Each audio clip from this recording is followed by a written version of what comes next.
శుభోదయం, ఒక శుభోదయం. పిట్టలు ఇలా తింటుంటే అది ప్రతిరోజు శుభోదయమే. సంతోషం అన్నమాట.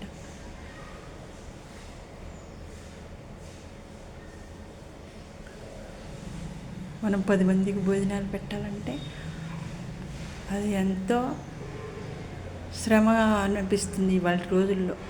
ఫస్ట్ ఓపిక లేక కావచ్చు, సందర్భం కుదరకపోవచ్చు, కానీ ఒక బిస్కెట్, ఆ 2 ప్రాణులు, జంట ప్రాణులు సంతోషంగా తిని వెళ్తున్నాయి అన్నమాట ఒక బిస్కెట్ కొడుతూ. అందుకే ప్రతిరోజు శుభోదయం అవుతుంది, శుభోదయంగా మారిపోతుంది అన్నమాట.